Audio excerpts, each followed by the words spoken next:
وسلموا على رسوله الكريم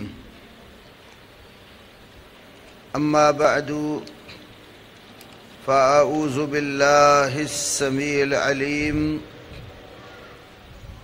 من الشيطان الرجيم من همزه ونفخه ونفثه بسم الله الرحمن الرحيم الحمد لله رب العالمين الرحمن الرحیم۔ اللہ رب العالمین کے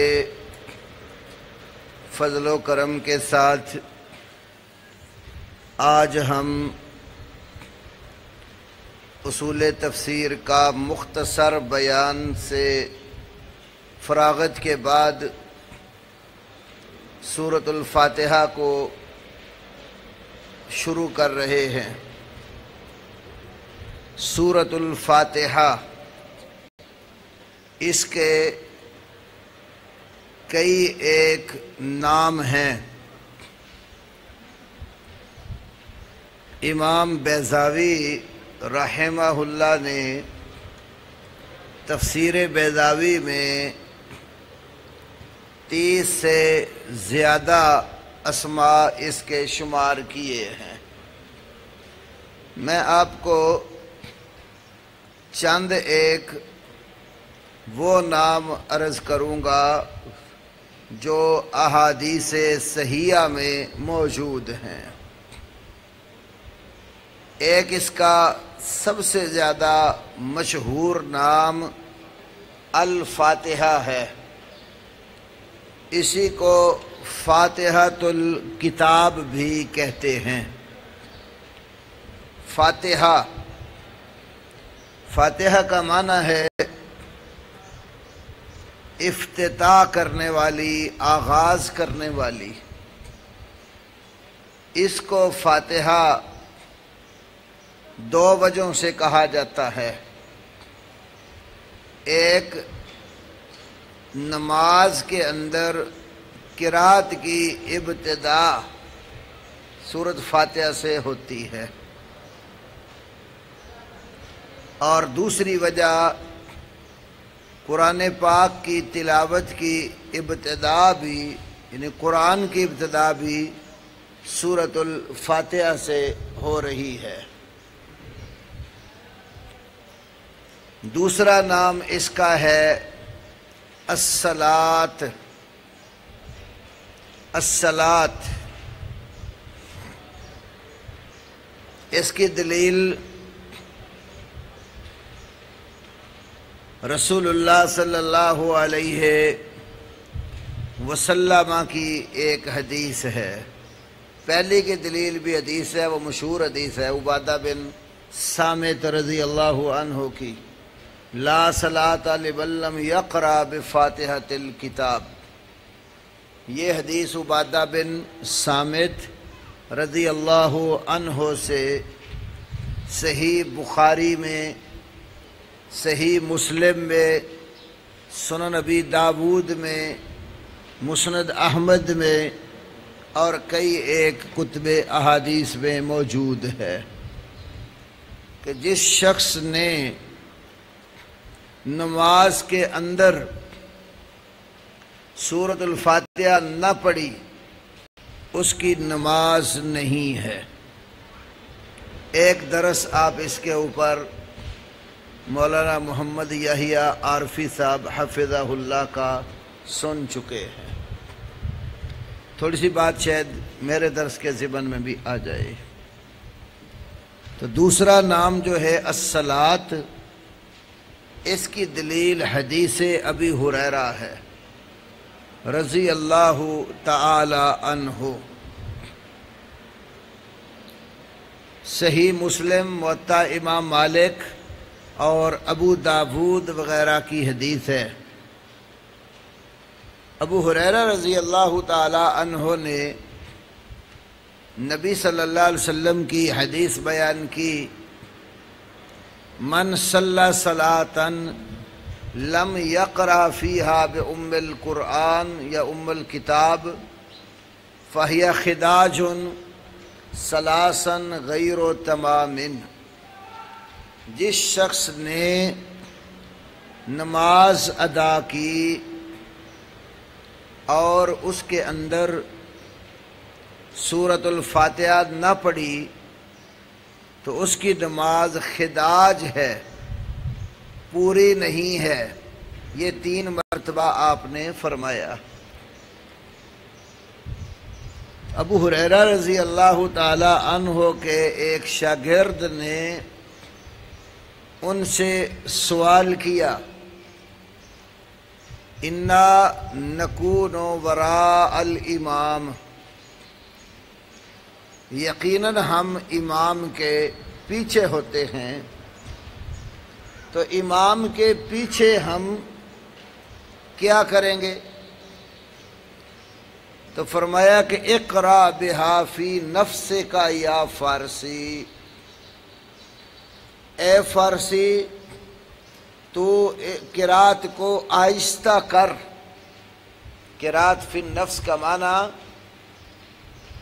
ملا علی قاری حنفی علیہ رحمہ نے بھی مرقات شرح مشکات میں، مولانا عبدالحق محدث دہلوی نے اشعۃ اللمعات شرح مشکات میں، امام نووی نے شرح صحیح مسلم میں، امام بہقی نے کتاب القرات میں یہ بیان کیا ہے، ای سرن غیر جہرن، قرات فی النفس دل جی میں پڑھ، مطلب آہستہ پڑھ، اونچی نہ پڑھ، سرن غیر جہرن، سری پڑھو، آہستہ پڑھو، اونچی نہ پڑھو، یعنی مقتدی امام کے پیچھے سورۃ الفاتحہ آہستہ پڑھے گا۔ تو پھر ابو ہریرہ رضی اللہ تعالیٰ عنہ کہتے ہیں، رسول اللہ صلی اللہ علیہ وسلم نے فرمایا، اللہ تبارک و تعالیٰ کہتا ہے، تو اس طرح کی جو حدیث ہوتی ہے اس کو حدیث قدسی کہا جاتا ہے، کہ نبی علیہ السلام کہیں کہ اللہ فرماتا ہے اور وہ بات قرآن میں مذکور نہ ہو تو وہ ہے حدیث قدسی۔ اللہ کیا فرماتا ہے؟ قسمت الصلاۃ بینی و بین عبدی نصفین، میں نے نماز اپنے اور اپنے بندے کے درمیان 2 حصوں میں تقسیم کر دی۔ قسمت الصلاۃ، میں نے صلاۃ تقسیم کر دی۔ وہ تقسیم کیا ہوئی آگے؟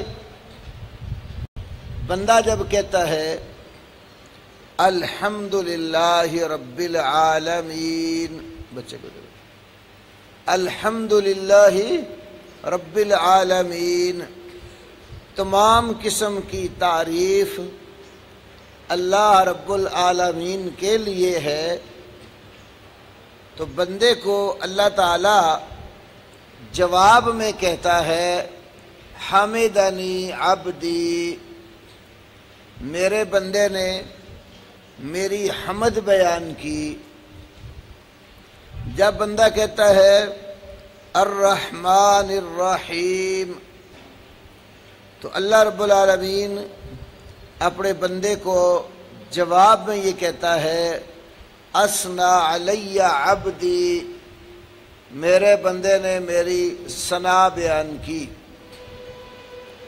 جب بندہ کہتا ہے مالک یوم الدین، تو اللہ کہتا ہے مجدنی عبدی، میرے بندے نے میری بزرگی بیان کی ہے۔ جس وقت بندہ کہتا ہے ایاک نعبد و ایاک نستعین، تو اللہ کہتا ہے ھذا بینی و بین عبدی نصفین، یہ میرے اور میرے بندے کے درمیان دو حصوں میں ہے، نصف و نصف۔ اور جب بندہ اہدنا الصراط سے آخر تک پڑھتا ہے تو اللہ کہتا ہے ھذا لعبدی ولعبدی ما سأل، یہ سارا ہی میرے بندے کے لیے ہے، میرے بندے نے جو سوال کیا مانگا وہ اسی کے لیے ہے۔ یہ جو حدیث ہے اس سے فی الوقت جو بات میں آپ کے سامنے رکھتا ہوں وہ یہ ہے کہ سورۃ الفاتحہ کا ایک نام الصلاۃ، تو حدیث میں آیا کہ اللہ کہتا ہے میں نے صلاۃ کو تقسیم کر دیا ہے۔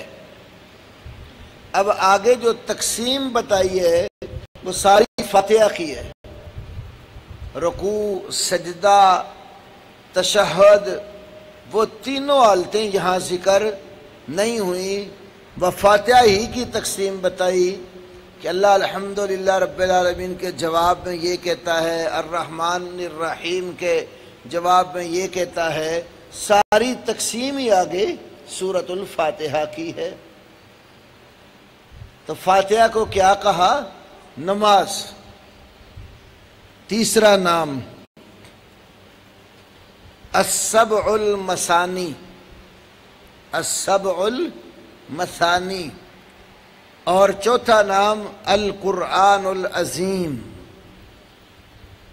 السبع المثانی اور القرآن العظیم۔ سبع عربی میں 7 کو کہتے ہیں، مثانی جو بار بار دہرائی جاتی ہیں۔ امام طبری نے اپنی تفسیر میں اور علامہ سیوطی نے الاتقان فی علوم القرآن اس کے اندر لکھا ہے مثانی کا معنی ہے لِأَنَّهَا تُسَنَّى فی کل رکعت، لِأَنَّهَا تُسَنَّى، تا، سا، نون اور چھوٹی یا اوپر کھڑی زبر، لِأَنَّهَا تُسَنَّى فی کل رکعت، اس کو سبع مثانی اس لیے کہتے ہیں کہ یہ 7 آیتیں ہر رکعت کے اندر دہرائی جاتی ہیں، 7 آیتیں ہر رکعت کے اندر دہرائی جاتی ہیں، اس لیے مثانی ہیں۔ اور قرآن عظیم ہے، اس کی بات میں بھی کرتا ہوں، پہلے آپ کو ایک حدیث سنا لوں۔ صحیح بخاری اور سنن نسائی میں نبی علیہ السلام کی حدیث ہے، آپ نے فرمایا کہ جو سورۃ فاتحہ ہے نا، ہی السبع المثانی والقرآن العظیم، ہی السبع المثانی والقرآن العظیم، سورۃ الفاتحہ جو ہے یہی 7 مثانی اور قرآن عظیم ہے۔ اللہ اکبر۔ یہ جو قرآن عظیم ہے نا،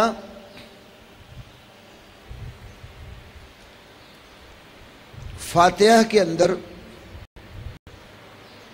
شاہ ولی اللہ محدث دہلوی رحمت اللہ علیہ کے بقول قرآن کے اندر 5 علوم تفصیلی بیان ہوئے ہیں، اور وہ پانچوں کے پانچوں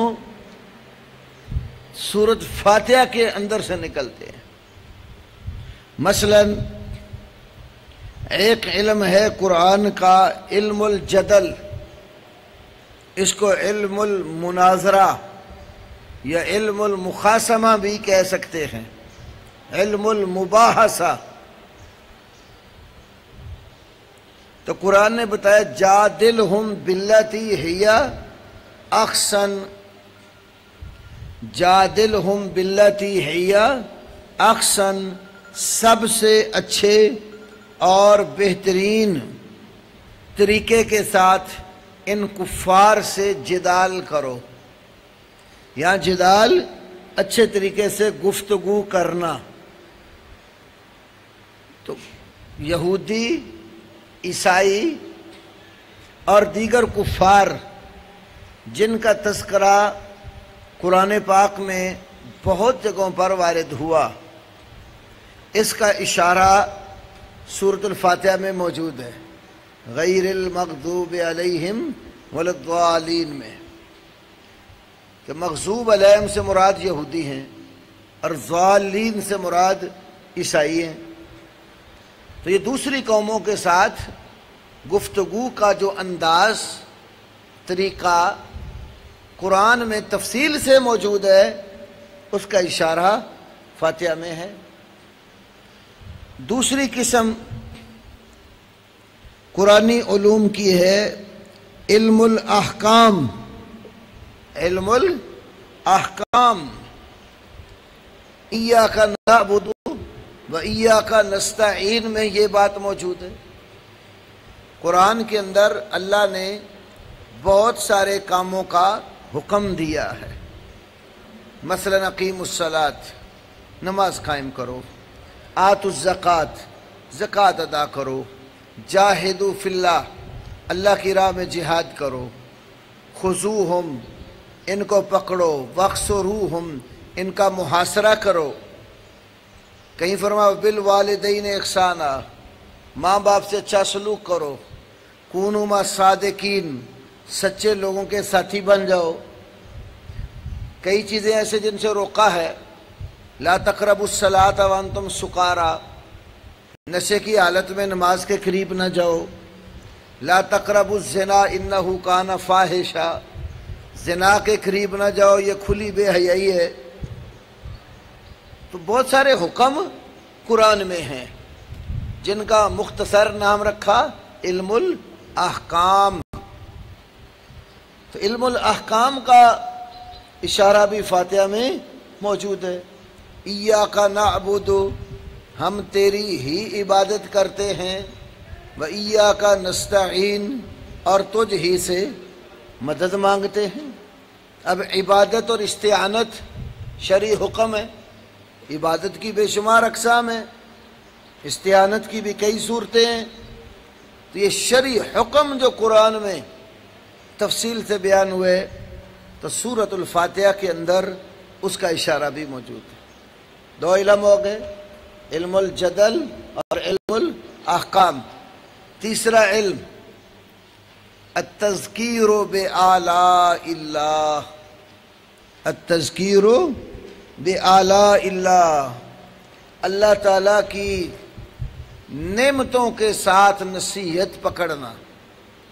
التذکیر بآلاء اللہ، اللہ تعالیٰ کی نعمتوں کے ساتھ نصیحت پکڑنا. اللہ نے بندے پر بے شمار نعمتیں کی ہیں، اور اتنی نعمتیں بندہ گننا چاہے تو گن نہیں سکتا. وَإِن تَعُدُّوا نِعْمَتَ اللَّهِ لَا تُحْصُوهَا، اور اگر تم اللہ تعالیٰ کی نعمتوں کو شمار کرنا چاہو تو تم شمار نہیں کر سکتے. خالی یہ جو ہمارا سر سے لے کر پاؤں تک جسم ہے، رسول اللہ صلی اللہ علیہ وسلم کی ایک سنن میں حدیث ہے، اللہ نے اس جسم کے اندر 360 جوڑ پیدا کیے ہیں. 360 جوڑ. ہر جوڑ کا روز شکر ادا کرے تو سال لگ جاتا ہے. پھر آپ نے ان کا شکریہ ادا کرنے کے لیے اشراق کی 2 رکعت بتا دی کہ جو بندہ سورج نکلنے کے بعد 2 رکعت نماز پڑھ لیتا ہے اس کا 360 جوڑوں کا صدقہ ادا ہو جاتا ہے. کتنا بڑا انعام ہے یہ. اور خاص طور پر آنکھیں، کان اور زبان. آنکھ، کان اور زبان، یہ 3 نعمتیں بہت بڑی ہیں جن کے ساتھ انسان راہ راست کی طرف آنا چاہے تو آ سکتا ہے، اور زیادہ مستقیم سے بھٹک کر دوسری طرف جانا چاہے تو جا سکتا ہے، کانوں سے سماعت کرتا ہے، آنکھوں سے رؤیت اور مشاہدہ کرتا اور دیکھتا ہے، زبان کے ساتھ بولتا اور گفتگو کرتا ہے۔ یہ بہت بڑی نعمتیں اللہ کی، ایک ایک نعمت کے بارے میں قیامت والے دن سوال بھی ہوگا۔ وَلَتُسْأَلُنَّ يَوْمَئِذٍ عَنِ النَّعِيمِ، لازماً ضرور اس دن تم نعمتوں کے بارے میں پوچھے جاؤ گے۔ ایک روایت امام ابن کثیر ترمذی کے حوالے سے لائے ہیں، سندن کمزور بھی ہو تو قرآن کی آیت کے موافق ہی ہے۔ قرآن میں بات اجمالی آ گئی ہے، اس میں تھوڑی سی بات کھل کر آ گئی۔ اللہ اپنے بندے کو قیامت والے دن پوچھے گا، میرے بندے بتا، الم نصح جسمہ کا، کیا میں نے تیرے جسم کو صحت عطا نہیں کی تھی؟ یہ صحت اللہ کی بہت بڑی نعمت ہے۔ صحت کی قدر بیماروں سے پوچھو۔ جو بندہ بیمار ہو جاتا ہے نا، اس سے پوچھو بڑا زندگی کی صحت کی کیا قدر ہے۔ بیماریاں بھی مختلف انواع و اقسام کی پیدا ہو چکی، لیکن یہ بیماریاں بھی بندے کے حق میں اللہ کی طرف سے نعمت بن جاتی ہیں۔ زندگی میں رہ کر ہم بے شمار گناہ کرتے ہیں، خلوتوں میں بھی کرتے ہیں، جلوتوں میں بھی کرتے ہیں، دن کو بھی کرتے ہیں، رات کو بھی کرتے ہیں۔ تو جب بندہ بیمار ہوتا ہے نا، تو اللہ بندے کی بیماری کے ذریعے اس کے یہ جو گناہ ہے نا، یہ معاف کرتا رہتا ہے۔ حتیٰ کہ بعض بندوں کی بیماری لمبی ہو جاتی ہے، اور اتنی لمبی ہو جاتی ہے کہ وہ اپنے کیے ہوئے گناہوں سے پاک اور صاف ہو کر اللہ کے ہاں پہنچ جاتے ہیں۔ تو اللہ نے ہمارے لیے بہت نعمتیں رکھی ہیں۔ تو نعمتوں کا اشارہ بھی صراط الذین انعمت علیہم میں موجود ہے۔ تو اللہ کی نعمتیں پا کر نصیحت حاصل کرنی چاہیے، اور اس نصیحت میں سب سے بڑی نصیحت یہ ہے، جس مالک نے پیدا کیا، زمین پہ ٹھکانہ دیا، ہمیں زندہ رہنے کے لیے مختلف انواع و اقسام کی روزیاں پیدا کی، سونے کے لیے بچھونا اور بستر دیا، زندگی پرسکون گزارنے کے لیے مرد و زن کا رشتہ بنا دیا، اولاد جیسی نعمتوں سے نوازا، تو سب سے بڑی نصیحت یہ ہے کہ اس ہستی کی پہچان کی جائے، پیدا کرنے والے خالق اور مالک کی پہچان کی جائے۔ کیونکہ ایمان باللہ میں سب سے پہلے اللہ کی ہستی کا اقرار ہے، پھر آگے اس کی توحید کی جو 3 قسمیں ہیں وہ ہیں توحید الوہیت، توحید ربوبیت اور توحید الاسماء والصفات۔ یہ توحید اور وحدت بعد میں ہے، پہلے اس ہستی کو مانا جائے، اس ہستی کا اقرار کیا جائے کہ وہ ہستی ہے۔ کئی تو وہ ہے نا جو ہستی باری تعالیٰ کا انکار کرتے ہیں اور کہتے ہیں کہ یہ تو حوادثات زمانہ کی پیداوار ہے، ما یہلکنا الا الدہر۔ قرآن نے بھی ایسے لوگوں کا ذکر کیا ہے جو کہتے ہیں یہ دہر اور زمانہ جو ہے یہ ہمیں ہلاک کرتا اور مارتا ہے، تو وہ زمانے کو سب کچھ سمجھی بیٹھے ہیں، اور جس ہستی نے زمانہ بنایا جو زمانے والا ہے اس کو مانتے نہیں ہیں۔ گجرات شہر کے قریب ایک گاؤں ہے کالرا کلاں، میں جب مڈل میں پڑھتا تھا کتابیں پڑھنے کا مجھے سکول کی زندگی سے ہی بڑا شوق تھا، تو مجھے پتہ چلا کہ وہ کالرا کلاں جو گاؤں ہے وہاں ایک چودھری سرفراز صاحب ہیں جو کتابیں لکھتے ہیں اور مفت تقسیم کرتے ہیں۔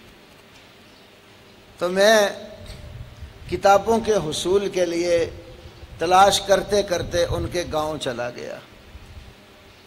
تو کالرا کلاں میں گیا تو مجھے پتہ چلا کہ شہر میں ان کی دکان ہے، آٹو ورک شاپ تھی، تو وہاں وہ دن کو ہوتے ہیں۔ ملا جا کر انہوں نے مجھے کئی ایک کتابیں دیں، جن میں سے ایک کتاب کا نام ہے ہستی باری تعالیٰ۔ ہستی باری تعالیٰ، میں نے اس کتاب کو پڑھا، اس میں ایک واقعہ لکھا ہے، وہ آپ کے گوش گزار کرنے لگا ہوں۔ انہوں نے لکھا کہ ایک آدمی کھیتوں میں گیا اور اس کو بڑی سوچ و بچار کی اور ہر چیز کا فلسفہ جاننے کی عادت تھی۔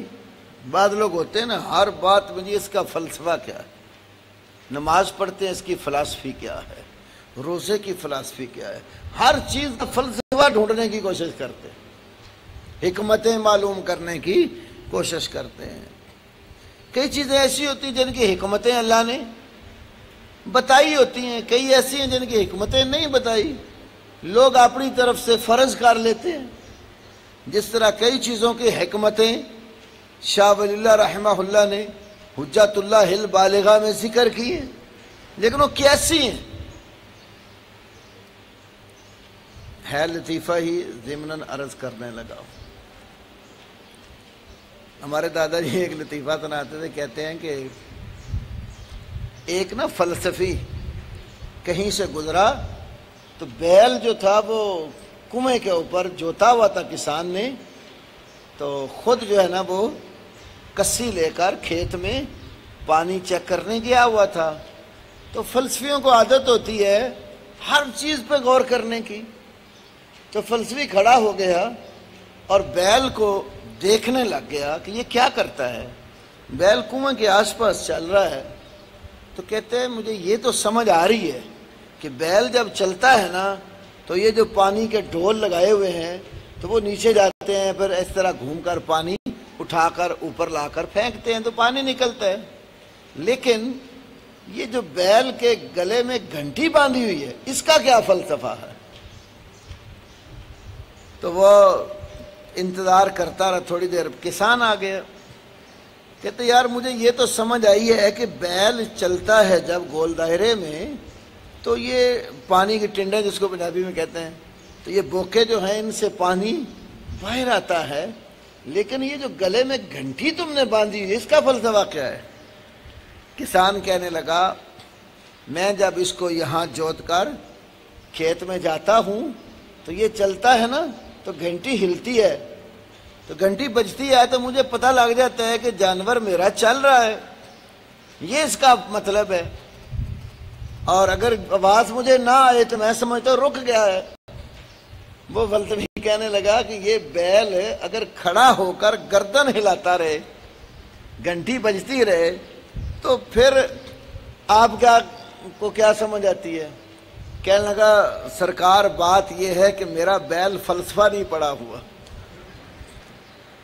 تو یہ جو فلسفی لوگ ہیں یہ کائنات پر غور کر کے نہ کوئی بات نکالنے کی کوشش کرتے ہیں۔ تو جو حکمت اللہ تعالیٰ نے یا رسول اللہ صلی اللہ علیہ وسلم نے بتا دی ہے یا صحابہ نے کوئی نقل کر دی ہے ہمارے لیے کافی ہے۔ کئی چیزیں ایسی ہوتی ہیں جن کی حکمتیں اللہ تعالیٰ ہی بہتر جانتا ہوتا ہے، اس کی کسی نص میں کوئی صراحتاً یا اشارتاً ذکر نہیں ہوتا، تو فرض کرنے کی کیا حاجت ہے کلام اللہ میں؟ تو انہوں نے لکھا کہ اس بندے کو ذرا فلسفی کے ساتھ شوق تھا، تو وہ کھیت میں دیکھتا ہے کہ نرم و نازک سی بیلیں لگی ہوئی ہیں اور بیل تربوز کی ہے، بیل نرم و نازک ہے، بڑے بڑے تربوز لگے ہوئے ہیں، اور اسی کھیت میں ایک بیر کا درخت ہے، درخت بہت بڑا ہے لیکن چھوٹے چھوٹے بیر لگے ہوئے ہیں۔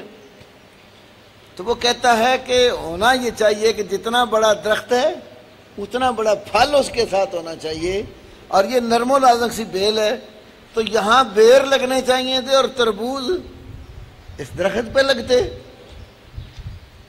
پھر وہ کہتے ہیں کہ وہ آرام کے لیے اس کھیت کے نیچے بیٹھ کے سوچتے سوچتے لیٹ گیا، درخت کے نیچے بیٹھا ہوا ہے۔ کوئی پرندہ آیا، اس پرندے نے پھل جو بیر کا تھا اس کو چونچ ماری، وہ بیر نیچے گرا نا، سیدھا اس کی آنکھ پہ لگا اور اٹھ کر بیٹھ گیا۔ کہنے لگا واقعی کوئی ہستی ایسی ہے جس نے ہر چیز ہی کمال کاریگری سے بنائی ہے۔ یہ جدھر بیر لگا اور یہاں تربوز لگا ہوتا، ٹوٹ کر میرے سر پہ گرتا، میری آنکھ کا تو ستیہ ناش ہو جاتا۔ تو کوئی ہستی ضرور ہے جس نے ہر چیز کاریگری کے ساتھ بنائی۔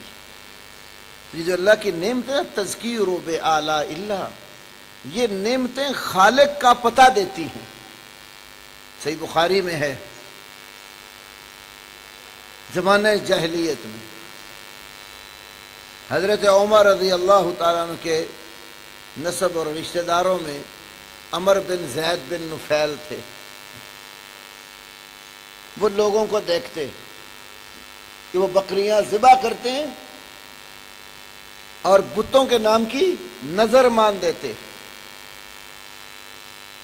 تو وہ انہیں کہتے الشاۃ خلقہ اللہ، الشاۃ خلقہ اللہ، یہ بکری اللہ نے پیدا کی ہے، بکری کا چارہ بھی اللہ نے بنایا۔ کیف تذبحونہا لغیر اللہ، اس کو تم غیر اللہ کے لیے ذبح کیسے کرتے ہو؟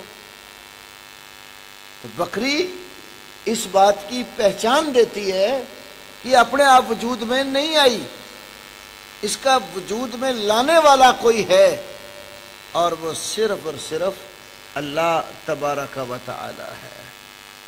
تو اللہ تبارک و تعالی کی نعمتیں جس قدر ہیں، سب سے پہلے نصیحت اس سے پروردگار کی ملتی ہے کہ ہمیں پالنے والا، ہمیں نعمتیں دینے والا، کائنات کو چلانے والا کوئی ہے، اور وہ صرف اللہ ہے۔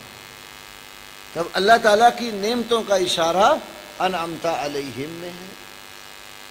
چوتھی قسم التذکیر بایام اللہ، علم الجدل، علم الاحکام اور علم تذکیر بآلاء اللہ، اور چوتھی قسم التذکیر بایام اللہ، قوموں کا عروج و زوال، گزرے ہوئے دنوں سے نصیحت پکڑنا، ماضی کے جھروکوں میں جا کر غور و خوض کرنا۔ قرآن میں اللہ رب العالمین نے بہت ساری قوموں کا تذکرہ فرمایا ہے، کفار کا ذکر کیے، یہودیوں کا ذکر کیے، عیسائیوں کا ذکر کیے، مجوسیوں کا ذکر کیے، انبیاء رسل کا ذکر کیے، نیک لوگوں کا تذکرہ کیے، اور ان کے حالات بیان کیے ہیں۔ اللہ رب العالمین نے نبیوں پر ایمان لانے والوں کا ذکر بھی کیا ہے، اور نبیوں کا انکار کر کے ان سے عناد اور دشمنی رکھنے والوں کا بھی ذکر کیا ہے۔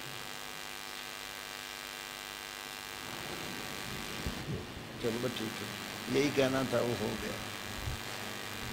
نبیوں کا ذکر، ان پر ایمان لانے والوں کا ذکر، اور اسی طرح اللہ رب العالمین نے نبیوں کے منکروں کا ذکر، عناد اور دشمنی رکھنے والوں کا ذکر، انبیاء اور رسل کے ساتھ ان کی قوموں کے سلوک کا تذکرہ، عذاب کی نوعیتوں کا ذکر، ان خطوں وادیوں کا تذکرہ جہاں پر قوموں پر عذاب آئے، اللہ نے قرآن میں کیا۔ تو یہ جو عروج و زوال ہے نا، اس کو دیکھ کر نصیحت پکڑنا کہ جنہوں نے اللہ اور اس کے رسولوں کے احکامات کو رد کیا، ان کا کیا انجام ہوا، اور جنہوں نے اللہ اور اس کے رسولوں پر ایمان لا کر فرما برداری کی، اللہ نے ان کو کیا انعامات دیے، یہ عنوان بھی قرآن میں بکھرا پڑا ہے۔ تو وہ جو جیسے علم الجدل مختلف قوموں سے گفتگو کا، اسی آیت سے مغضوب علیہم اور ظالین سے ہی یہ بات بھی نکلتی ہے کہ پہلے کچھ قومیں گزری ہیں، ان قوموں کے حالات بیتے ہیں اور ان کے حالات سے ہمیں نصیحت پکڑنی ہے۔ خود اللہ قرآن نے کہتا ہے فیہ ذکرکم، 19ویں پارے میں فیہ ذکرکم، اس قرآن میں تمہارا ذکر موجود ہے۔ اب میں نے اور آپ نے اپنا ذکر قرآن میں تلاش کرنا، تو کیسے ملے گا؟ اپنے حالات، روزمرہ کے معاملات پر غور و خوض کر کے کہ قرآن میں اچھے لوگوں کا ذکر بھی ہے اور برے لوگوں کا ذکر بھی ہے۔ تو ہر بندہ اپنے اوپر غور کرے کہ میرے اندر جو صفات ہیں وہ اچھائی والی ہیں یا برائی والی ہیں، میرا ذکر نیکوں میں آئے گا یا بدکاروں میں آئے گا۔ تو یہ تذکرے کر کے اللہ تعالیٰ نے ہمیں نصیحت کی ہے کہ تم اپنے حالات پہلی قوموں کے حالات سے موازنہ کر کے نصیحت پکڑ جاؤ۔ 5واں علم، العلم علم الموت وما بعدہ، موت اور موت کے بعد کے احوال کا علم۔ اللہ نے قرآن میں بہت جگہوں پر موت کا ذکر کیا ہے اور موت کے بعد کے یعنی قیامت کے احوال بھی بیان کیے ہیں۔ تو ہر شخص نے مرنا ہے، کوئی ہستی موت سے مستثنا نہیں ہے، ہر ایک کو موت آنی ہے، بس ہر ایک کو موت آنی ہے سوائے اللہ کی ہستی کے۔ کل من علیہا فان، زمین پر جو کچھ بھی ہے فنا ہونے والا ہے۔ کل نفس ذائقۃ الموت، ہر نفس موت کو چکھنے والا۔ اینما تکونوا یدرککم الموت ولو کنتم فی بروج مشیدہ، تم جہاں کہیں بھی ہوگے موت تمہیں پا کر رہے گی، اگرچہ تم مضبوط قلعے بنا کر ان کے اندر داخل ہو جاؤ۔ قل ان الموت الذی تفرون منہ فانہ ملاقیکم، کہہ دیجئے یقیناً وہ موت جس سے تم بھاگتے ہو وہ ضرور تمہارے ساتھ ملاقات کرنے والی ہے۔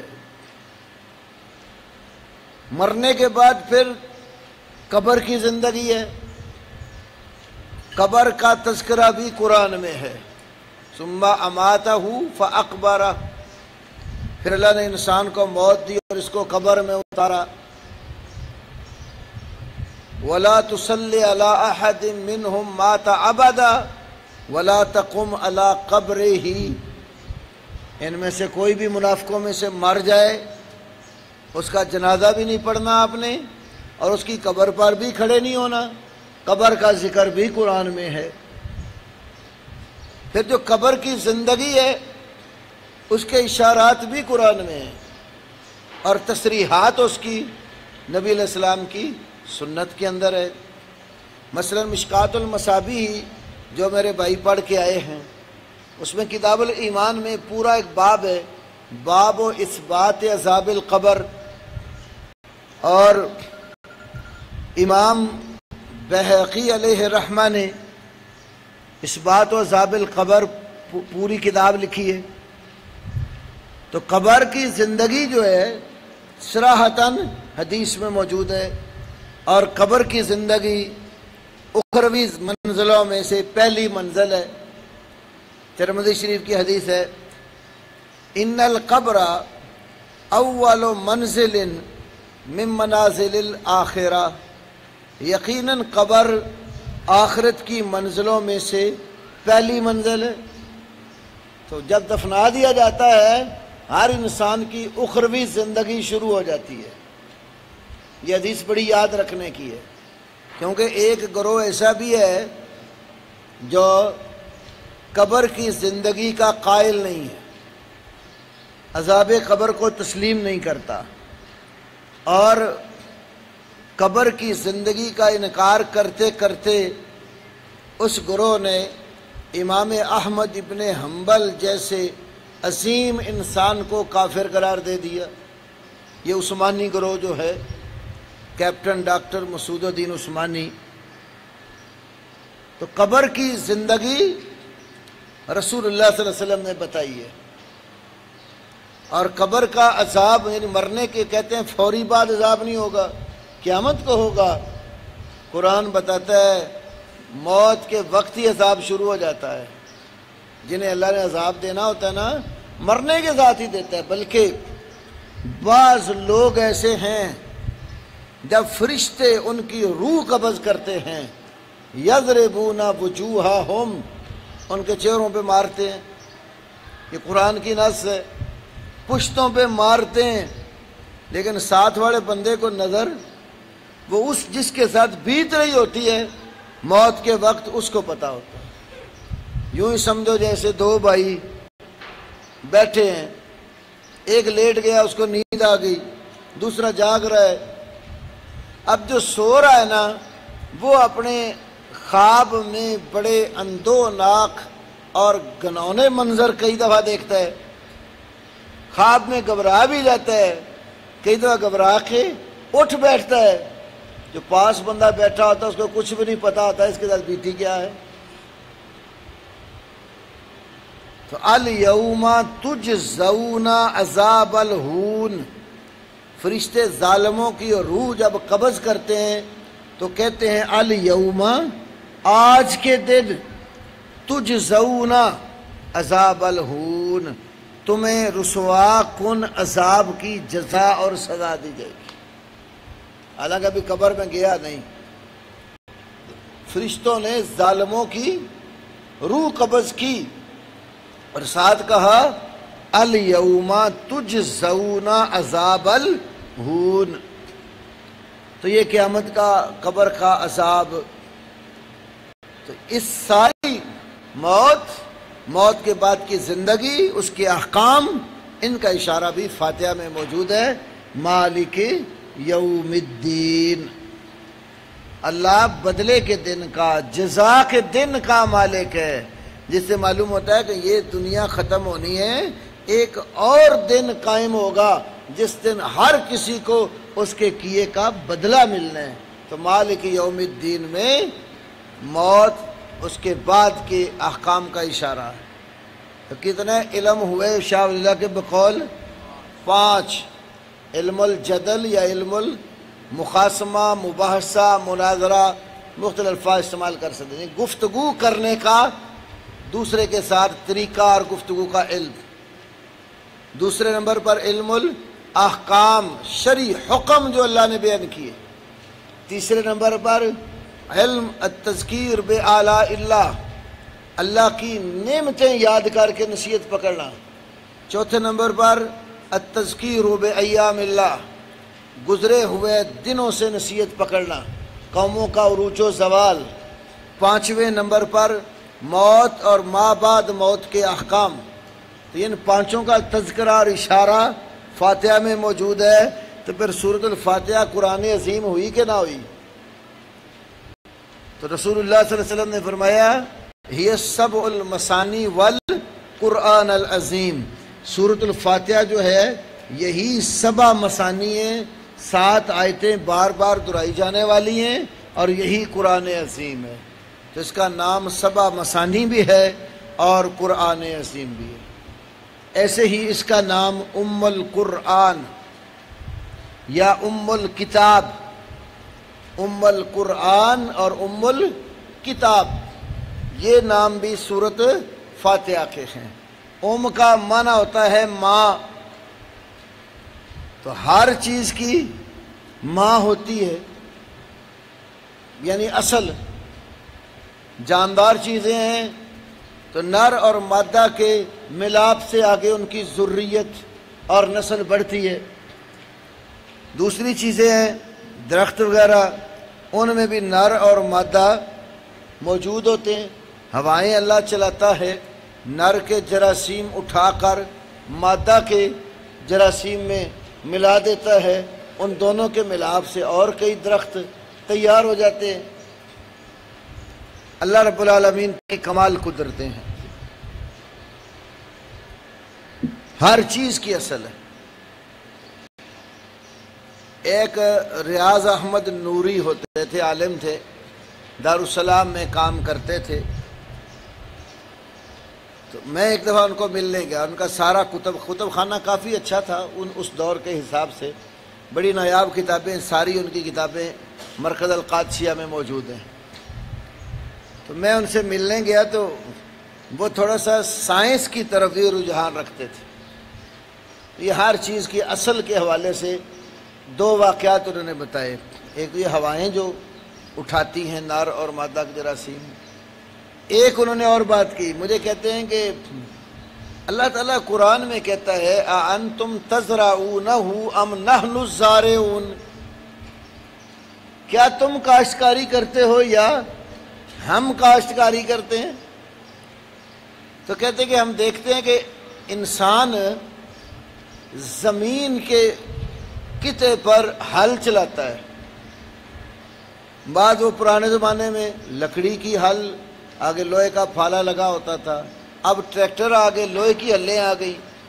زمین میں پہلے ہل چلاتے ہیں زمین کو نرم کرنے کے لیے، پھر زمین کے اندر سے جڑی بوٹیاں جو بھی ہوتی ہیں یا بنجر ہے، ٹھیکرے وغیرہ نکالتے ہیں، زمین کو پانی دیتے ہیں، نرم کر کے اچھی طرح جب زمین تیار کر لیتے ہیں پھر انسان اس میں بیج ڈالتا ہے. بیج ڈالنے کے بعد پھر اس کی نگرانی رکھتا ہے، گائے بگائے گوڈی وغیرہ کرتا رہتا ہے. تو یہ سارے کام بظاہر تو انسان کرتا ہے، سارا شعبہ زراعت انسان نے سنبھالا ہوا ہے. تو اللہ کہتا ہے اَأَنْتُمْ تَزْرَعُونَهُ أَمْ نَحْنُ الزَّارِعُونَ، کیا تم زراعت کرتے ہو یا ہم کرتے ہیں؟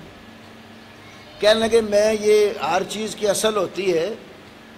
تو وہ پس پڑھتے پڑھتے ایک چیز میں نے پڑھی، وہ یہ ہے، یہ جو کینچوا ہے نا پنجابی میں جس کو آپ گنڈویا کہتے ہیں، ملاپ بھی بعض لوگ کہتے ہیں، کینچوا جب بارش ہوتی ہے تو زمین سے نکل کے باہر آئے، کوئی ہڈی نہیں ہے اس میں، گوشت کا ایک کیڑا ہے.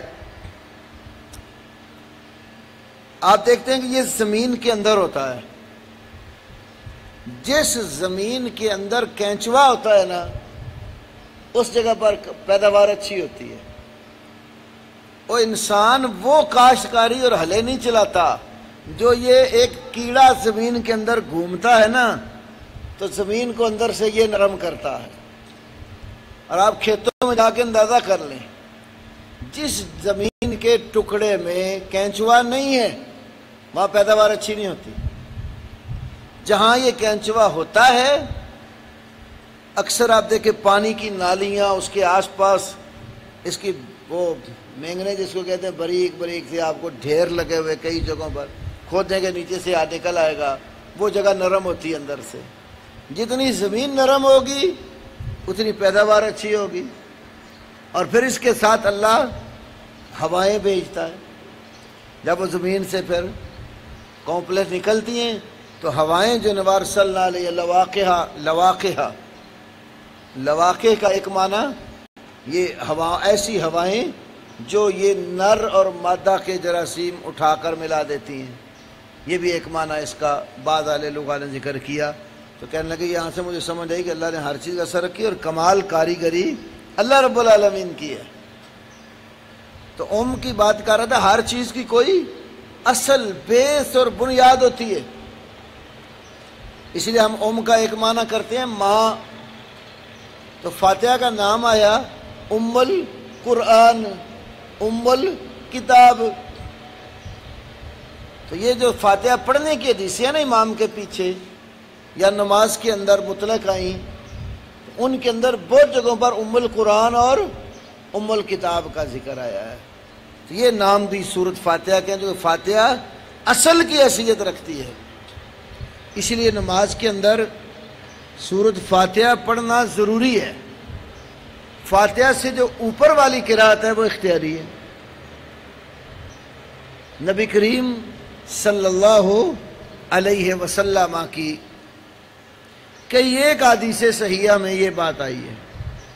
مثلا سنن ابی داود، صحیح ابن حبان، ان میں حدیث ہے۔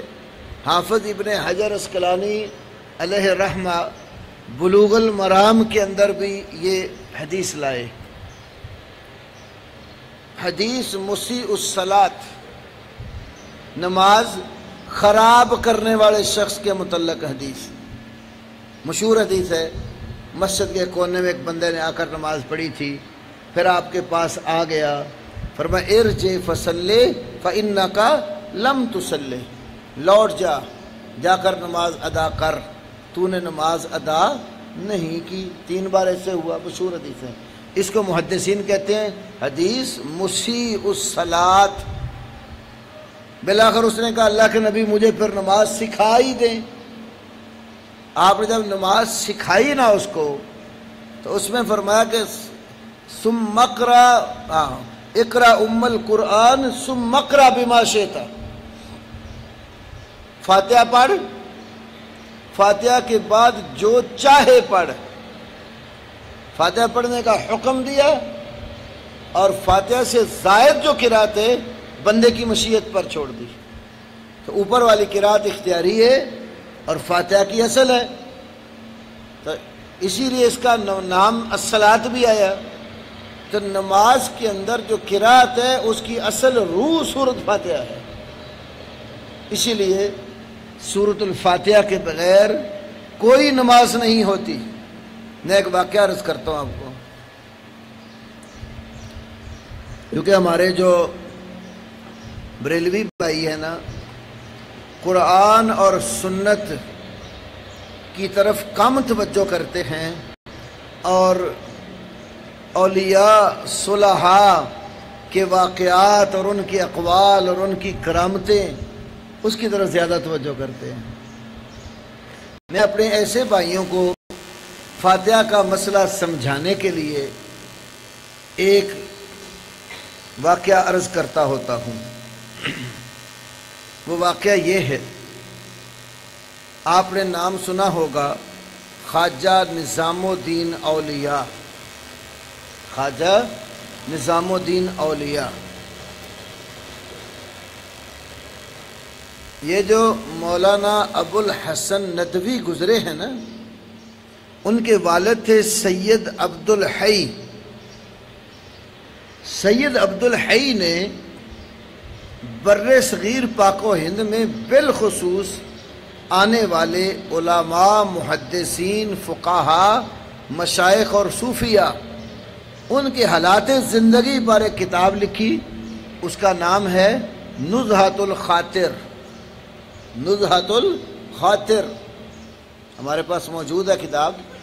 نزہۃ الخاطر میں خواجہ نظام الدین اولیاء کے حالات میں انہوں نے لکھا ہے،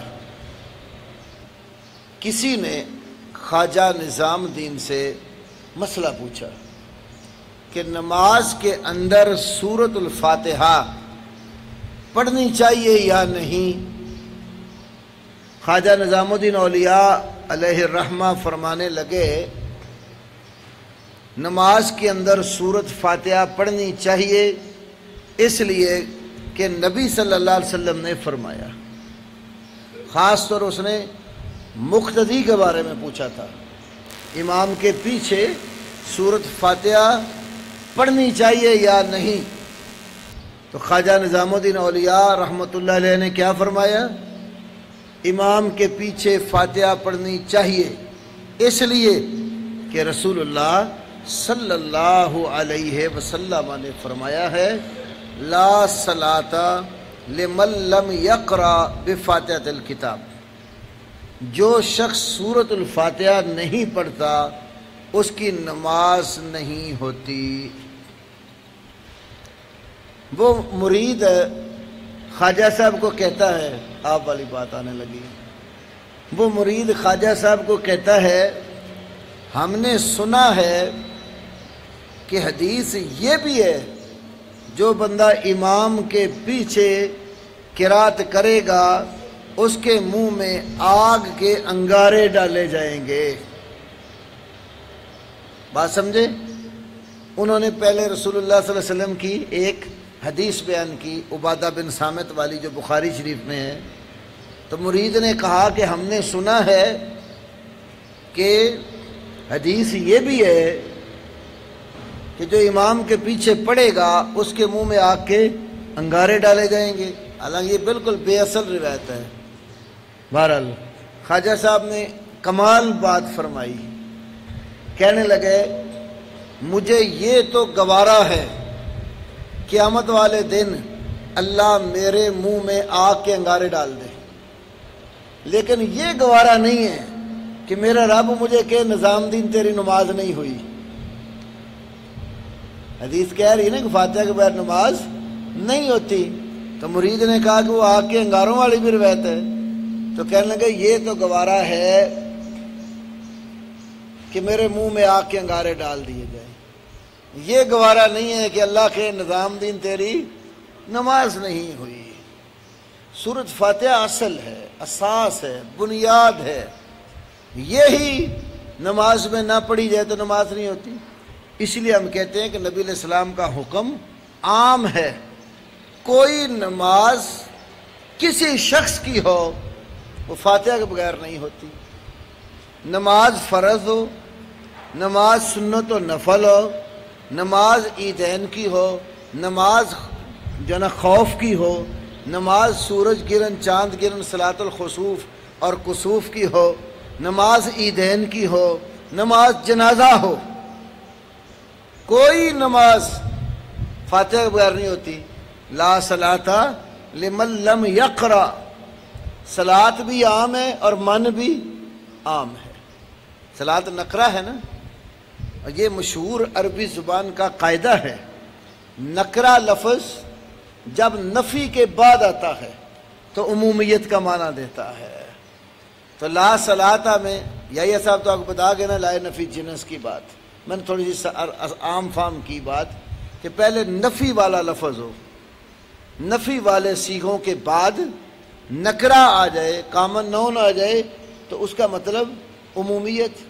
تو لا صلاۃ کوئی بھی نماز نہیں ہے، کس کی؟ لمن، اس شخص کی جو، اب من بھی عام ہے، نہیں مقید کیا، امام ہو، مقتدی ہو، منفرد ہو، مسبوق ہو، بعد میں آ کر ملنے والا، کوئی شخص جو بھی نماز پڑھے، نماز میں اس نے فاتحہ نہ پڑھی، اس کی نماز نہیں۔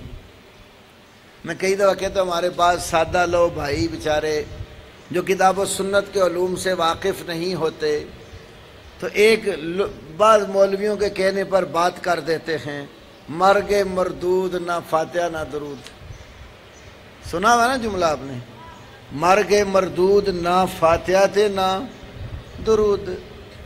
میں اپنے بھائیوں سے بہت دفعہ جلسوں میں بھی کہتا ہوں، جس نے یہ جملہ بنایا ہے نا بالکل صحیح بنایا ہے۔ جنازہ جب ہوتا ہے تو جنازے میں فاتحہ کوئی نہیں ہوتی، نہ ہی وہ درود ہوتا ہے جو نبی پاک نے بتایا۔ عبداللہ ابن عباس نے جنازہ پڑھایا، بخاری میں ہے، فاتحہ اونچی آواز سے پڑھی۔ کسی نے سوال کر دیا آپ نے فاتحہ اونچی کیوں پڑھی؟ کہا لِتَعْلَمُوا أَنَّهَا سُنَّةٌ، میں نے اس لیے فاتحہ بلند آواز سے پڑھی ہے تاکہ تمہیں معلوم ہو جائے کہ نبی پاک کی سنت اور طریقہ یہی ہے کہ جنازے میں فاتحہ پڑھنی ہے۔ تو جملہ تو صحیح ہے نا، مرگ مردود نہ فاتحہ نہ درود، جو نبی پاک نے فاتحہ بتائی وہ بھی کوئی نہیں، جو نبی پاک نے درود بتایا وہ بھی کوئی نہیں۔ تو سورۃ الفاتحہ کا بڑا مقام ہے، سادہ لوگ جاہل لوگوں نے اس فاتحہ کو صرف کھانے پینے کے لیے رکھ لیا ہے۔ وہ کہتے ہیں فاتحہ خوانی ہے، آج فاتحہ شریف ہے، وہ شریف کا لفظ لگا کر ساتھ کئی چیزیں اسلام میں داخل کر دیتے ہیں۔ کھانے پینے کا جو یہ نظام ہے نا، اس کو فاتحہ سے اٹیچ کیا ہوا ہے۔ پرسوں ایک بندہ آ گیا جی ادھر، جی وہ